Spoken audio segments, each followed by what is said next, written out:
Hi everybody, this is Pat and Heidi again with another install of our, if they come knocking, would you let them in? Yeah, this is our recent prepping series. That's And God is good all the time. So this particular prepping series, we have several different prepping series out there going on, and some that we've done in the past. But this particular one really started off with a video that was meant to be a standalone video, but it's turned into a series because of different topics that came up as a result. And that video I'll go ahead and link in the description box down below, as well as the playlist as a whole, because this is part 3, and we've got at least 1 or 2 more parts to go in this. Right. And that video, that first one, was about what are you going to do when they come knocking? So, meaning in a major catastrophe situation, not minor, but major, was like nationwide, maybe even city or county-wide catastrophe, and the people that know you prep come knocking on your door. So I recommend you go check that video out and read the comments, but it was a result of some of the many comments that we came up with a few more topics that we thought would be good to open up for discussion. Right. The second video in this series was, should you take everyone in? And so don't forget to check that one out as well.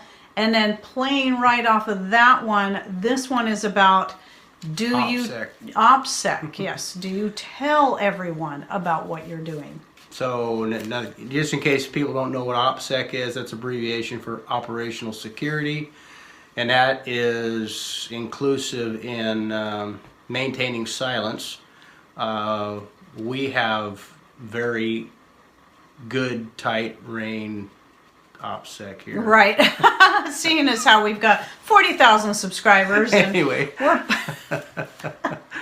We say that kind of tongue-in-cheek, but we're not showing you all of our cards. We're kind of torn between sharing information, especially with people in our circle of influence that are close to us. But we want to put this out there for you all to think about when it comes to your family, your friends, your neighbors, your enemies, and so on and so forth. It's a lot easier to keep things from people you don't like, but what about from people you do like? Can you really trust them? Those questions you have to really consider. And some of the things that we discuss, you know, we've had some interesting responses from in our comments.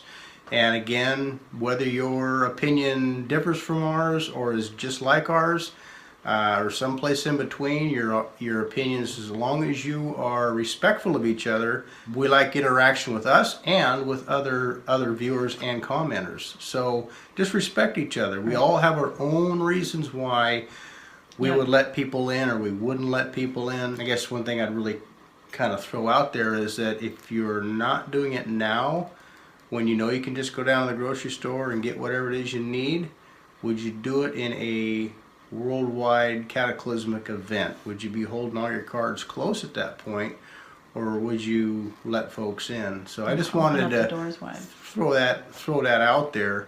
And again, I mean, that's, you know, some of that is part of my nature. We've been thinking about this for a considerable amount of time, and we've come to this conclusion that you know, there's only so much that we can do. We don't have the capacity to take in everybody, because you got to figure, if you're just one person and you've got enough food for a year, if you bring another person in, you've cut your supply in half if you've done that. So just something to think about. It's real easy for us to shoot out. You know, we have a lot of Christians that follow us, and they would ask, what would Jesus do? Jesus fed the 5,000 and the 4,000, and he did all these different things. But there are also times when Jesus, being the Son of God, and you see in the Old Testament, there's a lot of stuff that's not preached today. God is a God of wrath and a God of justice. And there's a lot of times when God was just hardcore with folks.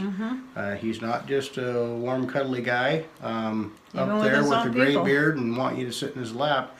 Yeah. I don't want to get preachy or whatever. But and we talked about a lot of this in the last video, but we kind of need to touch on it again to work into this topic, because going back to the first video, there was a couple people that were almost accusatory about our own faith and how much we love people if we're going to say, okay, well, we can only take in X amount of people, and I'm sorry, you're not one of them, because we warned you and you didn't listen, Right. and you don't have anything to contribute. And we already have a set amount of people that we know we're going to take in, and that we can take in because of space, because of quantity of supplies. But And it's participation. right, and it's not that we don't have faith that God won't provide in need. See, what we're doing by being so open, that's where our faith is, where some people wouldn't have faith to even do that. When we first started this journey, we weren't going to say anything to anyone. But as we went along, it became more of a desire to want to reach at least those close to us, those that we love, because we would like to see them get themselves in a better position. And knowing that they may not listen, but then they also might be the first ones to show up because now they know. But as long as we tell them right up front, well, here, we're going to try to help you get in this position. But if you're not willing to make those changes now, then we can't work together as a community when something bad happens. If you're not a participator, you're a couch potato. You got to make some hard decisions. What the people you let in, what can they bring to the table? Food, skills, not necessarily monetary items, but tangible items. Tangible items, yeah. To the Because money will be worthless. Because if you get in a small group like that, everybody has to be pitching in. So this is what our desire is for you guys to think about, is to really think hard about this stuff, and not just come to the quick answer that, right, well, I just leave it in God's hands. Well, there's so many places in the Bible that there's still a certain amount of Noah had to build responsibility. the ark. Yeah. Blood, sweat, and tears. I'm sure he smacked his fingers several times, and chiseling out planks for that ark, and scratching his head in the middle of a dry spot, saying, God, why am I doing this? Right. And spending, And he didn't fall back on his faith in God to get the ark built for him. So at any rate, we don't want to deliberate on that too much, because there's some people in there that don't believe in God, and you guys are welcome here too. Yeah, but it's still the story's still, it's applicable. whether you believe them or not. They're still good. They can still be a good parable. Analogy, yeah. So and also remembering again back to how many he let in. God closed the ark after he let in only 8, and he didn't open again when people started knocking, when those flood waters rose. So coming back to this idea of should you, would you, do you tell other people? Now that is definitely got to be a matter of choice, because you have to take into consideration your own safety and the safety of your family, which is why we are going to have a limit on who and how many we take in. That's where we're taking in our security. Right. But we're also taking a step of faith by being pretty open about what we do, so that we can teach others. Because here's the benefit in that: if you're able to teach others and actually able to reach enough people that they can get on that same path and start putting up food and water and medical supplies and getting themselves set in such a situation where they can have some sort of way to cook their food and have light source and whatever it is, that's that many less people that are going to be dependent on you when the time comes.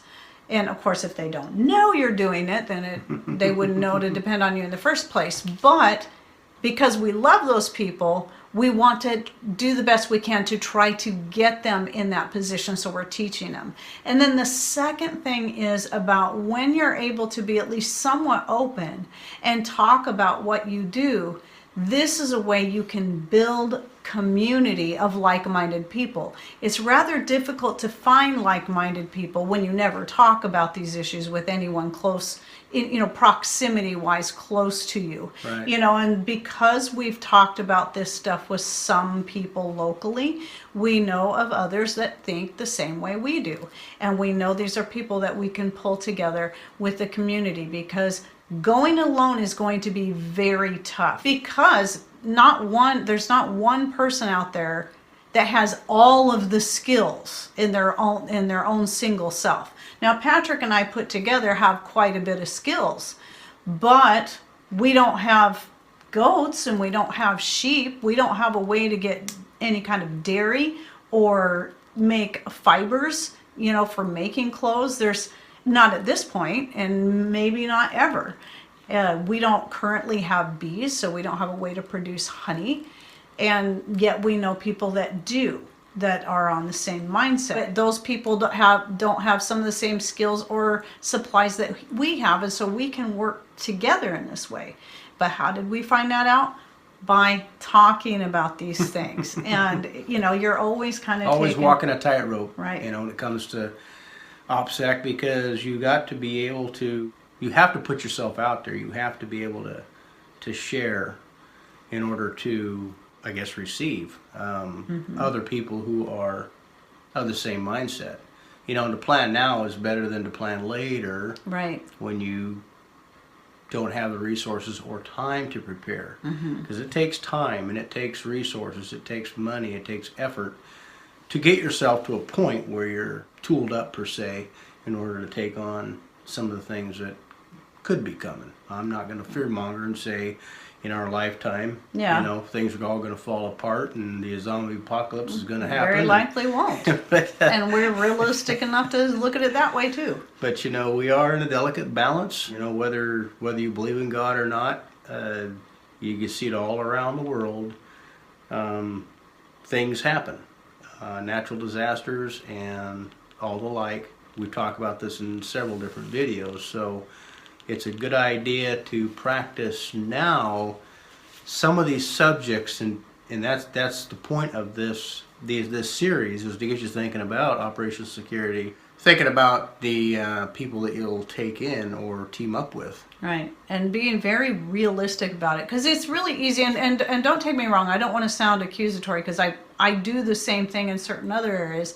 It can be really easy to say, well, I just have faith in God, and then not think about it, because sometimes it's hard to think about these things. It's a difficult subject. This is why we put this out there. We absolutely believe in having faith in God, if you're a Christian, obviously, and this is a very important thing to have, obviously, but on the other hand, that doesn't mean we should just kind of fall back on that and not take the time to think and plan accordingly. And we got to be very realistic about this. Well, faith takes action as well. It does, right? Faith right. takes a, and faith can relate to, well, if you're not a Christian, you can say, oh, life will come my way and life will just happen and I'll figure it out. Some people have faith in government. I'll figure it out when the time comes. And, well, you need to be thinking about how society works now. Do things just naturally fall in your lap now? Well, in a situation where everybody's scrambling and everybody's worried and everybody's desperate, you think if it doesn't happen now on a wide scale, do you think it's going to happen then? Think about a realistic, I shouldn't say realistic because I don't know each and every individual that will make the statement that they're just going to rely on faith and faith alone.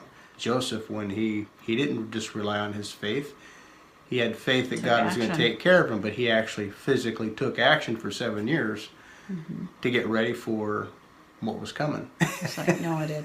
And those of you who are atheists and agnostics that follow us, thank you for being here and putting up with all this. But we have to approach this from this angle because most of the people that say that are coming from the Christian side of things and the biblical side of things, and that's why we're approaching it that way. So we hope that we're not making anyone feel left out, because these issues are important no matter what your belief is. Right. And where are we going to put our faith? Are we going to put our faith in government, that they're going to be there for us when everything goes berserk? When all the natural disasters that happen. Yeah, because history has shown us just in the past 15 years that government is not going to be there for you. Maybe to a small degree, but not to the degree you're going to need. And no matter how hard they try, we're not anti-government, but they just can't do it all. You can't the person you need to rely on is yourself Right. and God. If you're that a Christian, applies. yeah, obviously. But, look back at history, look back at recent cataclysmic events, especially in hurricane-stricken areas, and anybody from the south that, Or East Coast. yeah, yes, exactly. Any of these folks can probably tell you that, well, help didn't come immediately, Right. if it did at all. So, I think in Hurricane Sandy, if I remember correctly, there were people that were without power for like 6 months. It wasn't just a day or a week, it was months worth of time. And I could be a little long or short on that, but either way, I know it was more than just a few weeks. right. They were out of power for a very long time. And So when who are you gonna Right. who are you gonna team up with when it comes to that? Yeah. So that's where the Opsec comes in. Is you need Yep. to, kind of That's right. observe the landscape a little bit, if Mm-hmm. you know what I mean, and observe some personalities, because not everybody who you think, oh well, they got this skill. Well, they also have a personality to go along with that skill, It might not be a good and one. it might not be compatible with yours. Or your families. Right. So that's another thing with operational security is you have to, you really have to look at the full gamut. You have to look at their skill sets. You have to look at their ambition level. You have to look at their personality. A lot of things to go into thinking about Right.